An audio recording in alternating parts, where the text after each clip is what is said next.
Hello viewers, welcome back to my channel. இப்போ என்ன பார்க்க போறோம்னா வாழை பட்சத்தில் பண்ணுற மாதிரி புழுங்கரிசிலாம் இல்லாமல் பச்சரிசிலேயே பண்ணுற மாதிரி டிஃபன் வெரைட்டிஸ் தான் பார்க்க போகிறோம். ரொம்ப ஈஸியாக ஹெல்த்தியான டிஃபன் வெரைட்டிஸ் தான், எல்லோருக்கும் பிடிக்கும், வயிறும் ஃபில்லிங்காக இருக்கும். களிக்கஞ்சி தோசை பண்ணலான்னு 2 டம்ளர் பச்சரிசியை 2 மணி நேரம் ஊற வச்சுருந்தேன். 2 தரம் களைஞ்சிட்டு தண்ணியை வடிச்சிட்டு வச்சுருக்கேன். இதை மிக்சியில் சேர்த்துக்கிறேன். கொஞ்சமாக தண்ணி விட்டு பேஸ்ட் அரைச்சிக்கலாம். பாதி அரைப்பட்டாச்சு. நல்ல வெண்ணையாக மசியணும். இது 5 டேபிள் ஸ்பூன் தேங்காய் துருவல், ஃப்ரெஷ்ஷாக துருவின தேங்காய் துருவல் சேர்த்துக்கிறேன். தேங்காயெல்லாம் உங்கள் விருப்பம் போல் சேர்த்துக்கலாம். தேங்காய் ஜாஸ்தியாக போடப்பட டேஸ்ட் ரொம்ப நல்லாயிருக்கும். இப்போ இதை நைஸாக அரைச்சி எடுத்துட்டேன். வேறு பாத்திரத்துக்கு ட்ரான்ஸ்ஃபர் பண்ணிவிட்டு மிக்சியில் 1 டம்ளர் தண்ணியை விட்டு அலம்பி இந்த தண்ணியை வேறு ஒரு பாத்திரத்தில் விட்டு இதை ஸ்டவ்வில் வச்சு கைவிடாமல் கிண்டி கூழ் மாதிரி காய்ச்சிக்கலாம். ரொம்ப கட்டியாக ஆகக்கூடாது, அதனால கைவிடாமல் கிண்டணும். ஒரு 5 மினிட்ஸ் ஆகும். இப்போது கஞ்சி காய்ச்சி வச்சுருந்தோம் இல்லையா, நல்ல சூடு ஆறிடுது பாருங்கள், நல்ல கெட்டியாகவே இருக்குது. இப்போ இந்த மாவில் இந்த காய்ச்சின கஞ்சியை விட்டு இப்போது இந்த கஞ்சியை விட்டுட்டு இதுக்கு 3/4 டீஸ்பூன் உப்பு சேர்த்துக்கிறேன். இந்த பாத்திரத்தை அலம்பி தண்ணி விட்டுக்கிறேன். இது கொஞ்சம் நீர் கறக்கணும், நல்லா மிக்ஸ் பண்ணணும். அது கன்சிஸ்டன்சி பார்த்துட்டு தண்ணி விட்டுக்கலாம். இப்போ இதை நல்லா மிக்ஸ் பண்ணிடலாம். ஒன்று போல் மாவும் இந்த கஞ்சியுமா சேர்ந்து மிக்ஸ் ஆகணும். இந்த பாருங்க, மாவு கெட்டியாக இருக்குது. இன்னும் 1 டம்ளர் தண்ணி கூட விட்டுக்கிறேன். எந்த அரிசி வேணாலும் சேர்த்துக்கலாம். நான் மாவரிசி தான் ஊற வச்சு அரைச்சிருக்கேன். 2 டம்ளர் அரிசிக்கு இது கிட்டத்தட்ட 5-6 டம்ளர் வரைக்கும் தண்ணி விட்டாச்சு. நான் கூழ் காய்ச்சறதுக்கு வேற 1 டம்ளர் விட்டுருந்தேன். 3/4 டம்ளர் விட்டு அரைச்சி எடுத்திருந்தேன். இப்போவும் கிட்டத்தட்ட 3 டம்ளர் விட்டு இந்த மாதிரி அரைச்சாச்சு. மாவோட கன்சிஸ்டன்சி இந்த மாதிரி இருக்கணும். அப்போ தான் தோசை நல்ல பட்டா சாஃப்டாக சூப்பராக வரும். இதை ஸ்டவ்வில் வச்சு கைவிடாமல் கிண்டி கூழ் மாதிரி காய்ச்சிக்கலாம். இதுக்கு ஒரு 5 மினிட்ஸ் ஆகும். மிக்சியில் ஒரு 2 டேபிள் ஸ்பூன் மாவு கிட்ட ஒட்டின்னு இருக்கும் இல்லையா, அந்த மாதிரி தான் எடுக்கணும். ரொம்ப சுத்தமாக வழிச்சிட்டு கஞ்சி காய்ச்சினா ரொம்ப தண்ணியாக இருக்கும். அதனால் கொஞ்சம் மாவு இருக்கிற மாதிரி இருக்கட்டும். மினிமம் 1 டேபிள் ஸ்பூனாவது இருக்கணும். அந்த மாதிரி மாவோட 1 டம்ளர் தண்ணி விட்டு கரைச்சி இந்த மாதிரி கூழ் காய்ச்சணும். இப்போ கூழ் ரெடி எடுத்து பாருங்க. வடாம் கூழ் மாதிரி இருக்கும், அது தெரியறதா? இப்போ ஸ்டவ் ஆஃப் பண்ணிவிட்டு இதை நல்லா சூடு ஆறட்டும். அப்புறமா அரிசி மாவோட கலந்துக்கலாம். இது சூடில் இதுக்கு தொட்டுக்கிறதுக்கு களிக்கஞ்சி தோசைனாலே அதுக்கு பொடி மிளகாரம் பெஸ்ட்டு காம்பினேஷன், ரொம்ப டேஸ்ட்டாக இருக்கும். அதுதான் எங்காத்துல எல்லாருக்குமே ரொம்ப பிடிக்கும். அதனாலேயே நான் இப்போ அதுதான் பண்ண போகிறேன். 4 பச்சை மிளகா நறுக்கி வச்சுருக்கேன், 2ஆ, ஏன்னா வெடிக்கும் எண்ணெயில் போடும்போது. இது ஒரு கேப்சிகம் விதையெல்லாம் எடுத்துட்டு இந்த மாதிரி கட் பண்ணி வச்சுருக்கேன். வானலியில் 2 டீஸ்பூன் நல்லெண்ணெய் சூடு பண்ணியிருக்கேன். இதில் ஒரு துண்டு பெருங்காயம் பொரிஞ்சதும் இதில் 1/4 டீஸ்பூன் வெந்தயம், 1/2 டீஸ்பூன் கடலைப்பருப்பு உளுத்தம்பருப்பு எல்லாம் குவான்டிட்டிக்காக போடுறது, காரத்தை குறைச்சி போடுறது, அது உங்கள் விருப்பம் போல் சேர்த்துக்கலாம். 1/2 டீஸ்பூன் உளுத்தம்பருப்பு. பருப்பு ஓரளவு செவந்ததும் இதில் இந்த பச்சை மிளகாய் சேர்த்துக்கிறேன். எண்ணெயில் பச்சை மிளகாய் வதங்கும் போது காரம் குறைஞ்சிடும். அதனால் முதல்லையே இந்த பச்சை மிளகாயை சேர்த்து வதக்கிடணும். பச்சை மிளகாய் கொஞ்சம் வதங்கினதும் இந்த கேப்சிகத்தை சேர்த்துக்கிறேன். கேப்சிகம் சேர்த்து பண்ணும்போது காரம் நன்னாவே குறைஞ்சிருக்கும், டேஸ்ட்டும் ரொம்ப நல்லாயிருக்கும். அந்த நாள்லெல்லாம் வெறும் பச்சை மிளகாயை மட்டுமே வச்சே பண்ணுவாள். இப்போ புளியா தோசைன்னு சொல்கிற உடனே அரைச்சி உடனே வாக்குற தோசைக்கெல்லாம் இது பெஸ்ட்டு காம்பினேஷன். வதங்கியாச்சு. ஸ்டவ் ஆஃப் பண்ணிடுறேன். சூடு ஆறட்டும், அப்புறமா அரைச்சிக்கலாம். இப்போது கஞ்சி காய்ச்சி வச்சுருந்தோம் இல்லையா, நல்ல சூடு ஆறிடுது பாருங்கள், நல்ல கெட்டியாகவே இருக்குது. இப்போ இந்த மாவில் இந்த காய்ச்சின கஞ்சியை விட்டு இதுக்கு 3/4 டீஸ்பூன் உப்பு சேர்த்துக்கிறேன். இந்த பாத்திரத்தை அலம்பி தண்ணி விட்டுக்கிறேன். இது கொஞ்சம் நீர் கறக்கணும், நல்லா மிக்ஸ் பண்ணணும். அது கன்சிஸ்டன்சி பார்த்துட்டு தண்ணி விட்டுக்கலாம். இப்போ இதை நல்லா மிக்ஸ் பண்ணிடலாம். ஒன்று போல் மாவும் இந்த கஞ்சியுமா சேர்ந்து மிக்ஸ் ஆகணும். மாவு கெட்டியாக இருக்குது. இன்னும் 1 டம்ளர் தண்ணி கூட விட்டுக்கிறேன். எந்த அரிசி வேணாலும் சேர்த்துக்கலாம். நான் மாவரிசி தான் வந்து ஊற வச்சு அரைச்சிருக்கேன். 2 டம்ளர் அரிசிக்கு இது கிட்டத்தட்ட 5-6 டம்ளர் வரைக்கும் தண்ணி விட்டாச்சு. நான் கூழ் காய்ச்சறதுக்கு வேற 1 டம்ளர் விட்டுருந்தேன். 3/4 டம்ளர் விட்டு அரைச்சி எடுத்திருந்தேன். இப்போவும் 3 டம்ளர் விட்டு இந்த மாதிரி கரைச்சாச்சு. மாவோட கன்சிஸ்டன்சி இந்த மாதிரி இருக்கணும். அப்போ தான் தோசை நல்ல பட்டு பட்டா சாஃப்டாக சூப்பராக வரும். தோசைக்கல் காயட்டும். அதுக்குள்ளே புளி மிளகாக்கி வறுத்து வச்சுருந்ததை சூடு ஆறி மிக்சியில் சேர்த்துட்டேன். ஒரு கோலி அளவு புளியை ஊற வச்சுருக்கேன். நல்லா மசியுன்னு இதோட சேர்த்து இந்த புளி ஊற வச்சுருந்த தண்ணியை விட்டு அரைச்சி எடுத்தாச்சு. பாருங்க, ரொம்ப மையாகவும் இருக்காது, அங்கங்கே பருப்பு இருக்கும். பாண்டியில் 1 டீஸ்பூன் நல்லெண்ணெய் சூடு பண்ணியிருக்கேன். இதில் கடுகு, கருவேப்பிலை, எண்ணெயிலேயே கொஞ்சம் மஞ்சள் பொடியும் சேர்த்து தாளித்து இந்த அரைச்ச விழுதை இதில் சேர்த்துக்கிறேன். மிக்சி இறங்கி கொஞ்சம் கிளம்பி விட்டுக்கிறேன். இதை நல்லா கலந்து விட்டு கொதிக்க விட்டுக்கலாம். இப்போது இது கொதிக்க ஆரம்பிச்சாச்சு. இதில் 1/2 டீஸ்பூன் உப்பு சேர்த்து நல்லா கொதிக்கட்டும். இதில் ஒரு துண்டு வெல்லம், மேலாக 2 டீஸ்பூன் நல்லெண்ணெய் விட்டு கலந்து விட்டுட்டு ஸ்டவ் ஆஃப் பண்ணிடலாம். புளி மிளகா ரெடி. ரொம்ப ஜோராக இருக்கும். அது 2 நாள் ஸ்டோர் பண்ணி கூட வச்சுக்கலாம். ஏர்டைட் ஜாரில் போட்டு இல்லை டப்பர்வேர் பாக்ஸில் போட்டு. கல் காஞ்சாச்சு. இப்போ மாவை நல்லா கலந்து விட்டுட்டு ரவா தோசை வைப்போம் இல்லையா, அந்த மாதிரி வைக்கணும். கொஞ்சமாக எண்ணெய் விட்டுக்கலாம். வெந்ததும் இதை திருப்பி. இப்போ அடுத்த சைடு வந்தாச்சு. எப்படி பூ போல இருக்கு பாருங்க தோசை. சூப்பரான தோசை ரெடி. நம்ம சூப்பரான பூ போல உள்ள களிக்கஞ்சி தோசை ரெடி. ரொம்ப சாஃப்டாக இருக்கும்.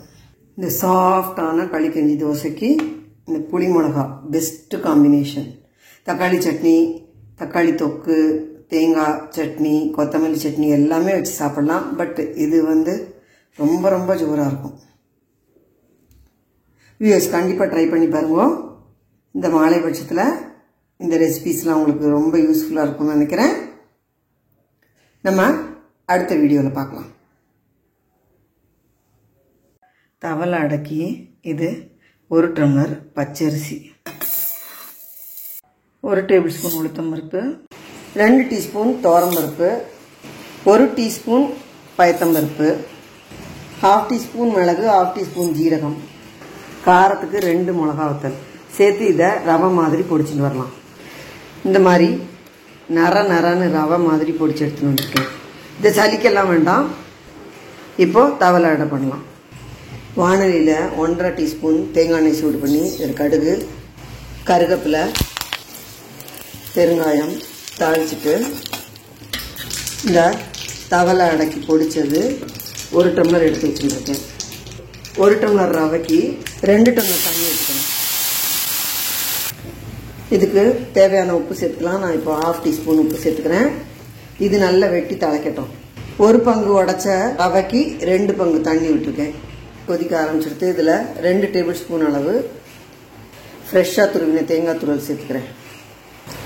தேங்காய் சேர்த்து நல்லா கொதிச்சாச்சு.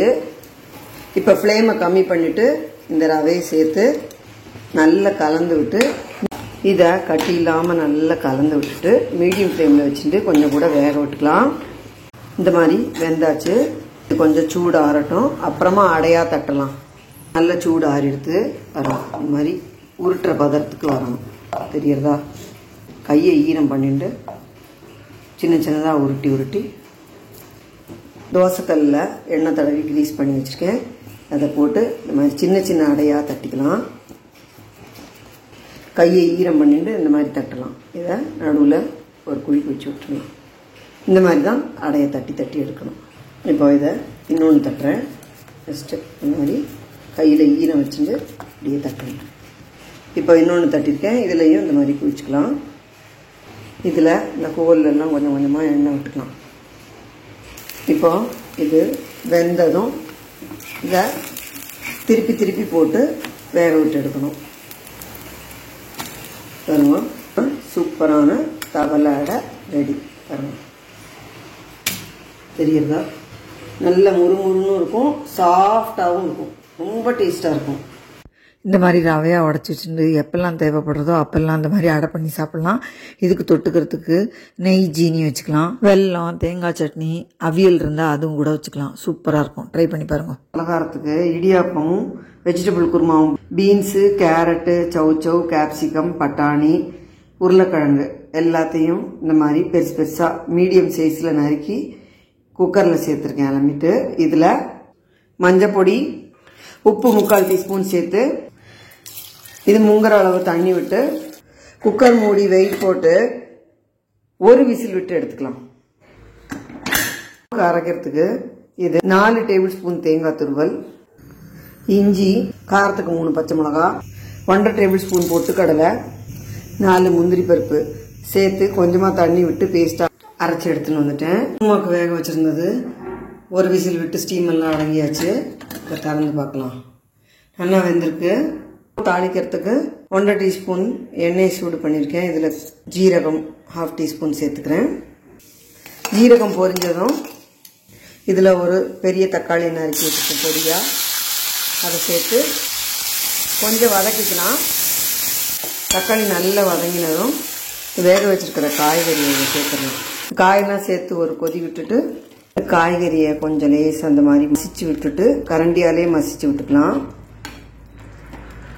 இந்த மாதிரி மசிச்சு விட்டுட்டு இந்த அரைச்ச விழுதை சேர்த்து நல்லா மிக்ஸ் பண்ணி விட்டு ஒரு கொதி விட்டால் நம்ம குருமா ரெடி ஆகிடும்.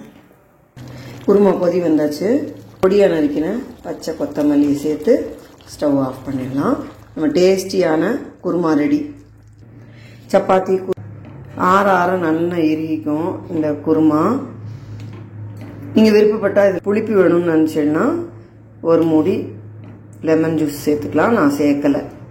பூரி, ஆப்பம் எல்லாத்துக்குமே இது தொட்டுக்கலாம். நோ ஆனியன், நோ கார்லிக், எந்த வித மசாலாவும் சேர்க்காம குருமா ரெடி. இடியாப்பத்துக்கு 2 டம்ளர் அரிசி மாவை, இது வரட்டரிசி மாவு தான், இடியாப்ப மாவெல்லாம் இல்லை. கொஞ்சமாக கை பொறுக்கிற சூடு வர வரைக்கும் கலர் மாறாமல் வறுத்து எடுத்துக்கணும். ஜஸ்ட்டு சூடு மாவில் ஏறினா போகிறோம். மாவில் சூடு ஏறியாச்சு, வறுத்தது போகிறோம். கலர் மாறல பாருங்க. இதை வேறு பாத்திரத்துக்கு ட்ரான்ஸ்ஃபர் பண்ணி இதுக்கு 2 டம்ளர் மாவுக்கு 2.25 டம்ளர் தண்ணியை நல்லா வெட்டி திளைக்க வச்சு கொதிக்க வச்சு மாவு பிசைஞ்சுக்கலாம். உப்பு போட்டு மாவு வேறு பாத்திரத்துக்கு ட்ரான்ஸ்ஃபர் பண்ணி இது 3/4 டீஸ்பூன் உப்பு சேர்த்துக்கிறேன். இப்போது கெட்டிலில் வெந்நீர் போட்டு வச்சுருக்கேன். இதை இதில் சேர்த்து மிக்ஸ் பண்ணிக்கலாம். மொத்தமாக விடலை, கொஞ்சம் கொஞ்சமாக விட்டு தான் பிசைஞ்சுட்டுருக்கேன். சம்டைம்ஸு கொஞ்சம் தண்ணி மிச்சம் இருக்கும், அதனால் கொஞ்சம் கொஞ்சமாக விட்டுக்கிறேன். ஒவ்வொரு அரிசி மாவும் நிறைய தண்ணி ஏற்கும், ஒவ்வொரு அரிசி மாவும் நிறைய தண்ணி ஏற்காது. இது ஃபுல் தண்ணியை விட்டாச்சு, கரெக்டாக இருக்குது. இதை கொஞ்சம் சூடு ஆறின உடனே கையால் இழுத்து பிசைஞ்சிட்டு புளிய வேண்டிதான். இந்த இடியாப்ப மாவை இந்த மாதிரி கை பொறுக்கிற சூடில் இந்த மாதிரி பிசைஞ்சு இடியாப்ப குழம்புல சேர்த்து இந்த மாதிரி இடியாப்பமாக புழிஞ்சாச்சு. குக்கரில் தண்ணி கொதிக்க வச்சுருக்கேன். இதில் ஒரு ஸ்டாண்டு போட்டுட்டு இந்த இடியாப்பம் புழிஞ்சு தட்டை ஒன்றா அடுக்கி மூடி போட்டு மூடி வெயிட் போடாமல் ஆவியில் ஒரு 10 நிமிஷம் வேக விட்டு எடுத்துக்கலாம். 10 நிமிஷம் ஆயாச்சு. இடியாப்பம் ரெடி. இதை வெளியில் எடுத்து கொஞ்சம் சூடு ஆறுனதுக்கப்புறம் எடுத்துடலாம். சூப்பரான இடியாப்பம் ரெடி. ரொம்ப ரொம்ப சாஃப்டாக இருக்கும். வரட்டரிசி மாவு தான், ஆனாலும் பச்சரிசி மாவானாலுமே இதை காலம்பரை செஞ்சு நைட்டு வரைக்கும் கூட வச்சுக்கலாம், ஒன்றும் ஆகாது. ரொம்ப சாஃப்டாக இருக்கும். இதுக்கு தொட்டுக்கிறதுக்கு தேங்காய் பால் வச்சுக்கலாம், சட்னி வச்சுக்கலாம், எது வேணால் வச்சு சாப்பிட்லாம். இல்லை தேங்காய் சேவை மாதிரி உதிராக பண்ணி லெமன், தேங்காய் அந்த மாதிரியும் கலந்துக்கலாம். தொட்டுக்கிறதுக்கு இந்த vegetable kurma, no onion, no masala, no garlic vegetable kurma ரொம்ப ரொம்ப டேஸ்ட்டாக இருக்கும். ரொம்ப ஹெல்த்தியான ஒரு டிஃபனும் கூட. ஆவியில் வந்ததுனால இந்த இடியாப்பம் ரொம்ப ஹெல்தி. நிறைய வெஜிடபிள்ஸ்லாம் சேர்ந்துருக்கிறதுனால இந்த குருமாவும் ரொம்ப ரொம்ப ஹெல்த்தியாக இருக்கும், வயரும் ஃபில்லிங்காக இருக்கும். வியூவர்ஸ் கண்டிப்பாக ட்ரை பண்ணி பாருங்க. 1.5 டம்ளர் பச்சரிசியை 2 தடவை களைஞ்சிட்டு ஈரம் போக உணர்த்திட்டு மிக்சியில் இந்த மாதிரி ரவை பதத்துக்கு பொடிச்சுட்டு இருக்கேன். சலிக்க வேண்டாம். இதை உப்புமா கொழுக்கட்டை பண்ண போகிறேன். இது சாப்பாட்டு அரிசி. மாவரிசின்னா ரொம்ப பொடி பொடியாக போயிடும். இந்த மாதிரி ரவை ரவையாக பொடியே வராது. அதனால சாப்பாட்டு அரிசி தான் எடுத்துகிட்டு இருக்கேன். அதுதான் நல்லாயிருக்கும். பிடி கொழக்கட்டை, உப்புமா கொழக்கட்டை எப்படி வேணால் சொல்லலாம். வானலியில் 2 டீஸ்பூன் தேங்காய் எண்ணெய் விட்டுக்கிறேன். இது தேங்காய் எண்ணெயில் பண்ணும்போது நல்ல மணமாக இருக்கும். எண்ணெய் சூடானதும் இதில் கடுகு, கடலைப்பருப்பு வறுக்கிறதுக்கு கொஞ்சம் டைம் எடுக்கும். உளுத்தம்பருப்பு முதல்ல போட்டால் அது நல்லா சீக்கிரமே செவந்துடும், இது வறுபடாது. அதனால் இதை முதல்ல போட்டுக்கலாம். கொஞ்சம் இது லைட்டாக செவக்கும் போது உளுத்தம்பருப்பு போட்டுக்கலாம். லேசாக கடலைப்பருப்பு லேசாக செவந்தாச்சு. இப்போ உளுத்தம்பருப்பு சேர்த்து ஜஸ்ட் ஒரு ஃபியூ செகண்ட்ஸ் இந்த மாதிரி கிளறி விட்டுட்டு 2 மிளகாத்தூள் எடுத்துட்டுருக்கேன். இதை உடச்சிட்டு இதில் சேர்த்துக்கிறேன். இது கூட 4 கருவேப்பிலையும் கிள்ளி சேர்த்து கொஞ்சம் பெருங்காய பொடியும் சேர்த்துக்கலாம். மிளகா வத்தல் வறுபட்டதும் 1 டம்ளர் அரிசியை ரவையாக உடச்சிருக்கேன். இதுக்கு 2.5லேருந்து 3 பங்கு தண்ணி விட்டுக்கலாம். அந்த அரிசியை பொறுத்து இருக்குது. நான் இப்போ 2.25 விடுறேன். தேவையான உப்பு சேர்த்துக்கிறேன். நான் 1 டீஸ்பூன் உப்பு சேர்த்துக்கிறேன். இது நல்லா கொதிக்கட்டும். இப்போ உப்புமா கொழக்கட்டைக்கு கொதிக்க விட்டுருந்தோம் இல்லையா, நல்லா கொதிச்சாச்சு. இந்த மாதிரி வெட்டி தழைச்சி கொதிக்க விடணும். இதில் 1 கப்பு தேங்காய் துருவல் சேர்த்துக்கிறேன். தேங்காய் துருவல் நிறைய சேர்க்கலாம், ரொம்ப நல்லாயிருக்கும் டேஸ்ட்டு. இது இந்த மாதிரி நல்லா வெட்டி தழைச்சி கொதிச்சாச்சு தேங்காய் சேர்த்து. இப்போ உடச்சி வச்சுருக்கிறேன் அரிசி ரவையை இதில் சேர்த்துட்றேன். இதை நல்லா கிளறி கொடுத்துட்டு மீடியம் ஃப்ளேமில் வச்சுட்டு வேக விடலாம். ஹை ஃப்ளேமில் வச்சுருந்தேன்னா தண்ணி வற்றி இந்த குருணை வேகாது. அதனால் மீடியம் ஃப்ளேமில் வச்சுட்டு வேக விடலாம். இந்த குருணையை சேர்த்து நல்லா வெந்தாச்சு, ஜோராக வெந்துடுத்து பாருங்க. இது சூடு ஆறட்டும். உருண்டையாக பிடிச்சி ஆவியில் வேக வைக்கலாம். சூடு ஆறி இந்த மாதிரி பிடிச்சி வச்சுட்டேன் பாருங்க. இதை ஆவியில் வச்சு எடுக்கணும். குக்கரில் தண்ணி விட்டு கொதிக்க விட்டு இட்லி தட்டு வச்சுருக்கேன். இதில் இந்த கொழக்கட்டையை ஒன்றொன்னா அடுக்கிடலாம். மேலே வைக்கலாம், ஒன்றும் ஆகாது. நம்ம சேனலில் விதவிதமாக பிடி கொழக்கட்டை செஞ்சு காமிச்சிருக்கேன். இந்த மாதிரி ஃபுல்லாக அடுக்கிட்டு மூடி போட்டு வெயிட் போடாமல் ஆவியில் 10லேருந்து 12 நிமிஷம் வரைக்கும் மீடியம் ஃப்ளேமில் வச்சு வேக விட்டு எடுத்துக்கலாம். 10 நிமிஷம் எடுத்து ஸ்டவ் ஆஃப் பண்ணிட்டேன். நல்லா ஜோராக வெந்திருக்கு. இப்போ இதை வெளியில் எடுத்துடலாம். கொஞ்சம் சூடாகட்டும், வெளியில் எடுக்கிறேன். சூட ஆவி பறக்க நம்ம சூப்பரான உப்புமா கொழக்கட்டை ரெடி. இதுக்கு எது வேணால் தொட்டு சாப்பிட்லாம். நான் இப்போ தேங்காய் துவையல் வச்சுருக்கேன். சாம்பார் இருந்தால் சாம்பாரோட சாப்பிட்லாம், ஊறுகாயோட சாப்பிட்லாம், எல்லா விதமான சட்னியோடையும் சாப்பிட்லாம். ரொம்ப டேஸ்ட்டாக இருக்கும். மிளகா பொடி கூடயே சாப்பிட்லாம். ரொம்ப ஜோராக இருக்கும். இந்த வீடியோ எல்லாருக்கும் யூஸ்ஃபுல்லாக இருக்கும்னு நினைக்கிறேன். நம்ம இன்னொரு இன்ட்ரெஸ்டான வீடியோவில் பார்க்கலாம். லைக் பண்ணுங்கள், ஷேர் பண்ணுங்கள், சப்ஸ்கிரைப் பண்ணுங்கள். தேங்க்யூ ஃபார் வாட்சிங்.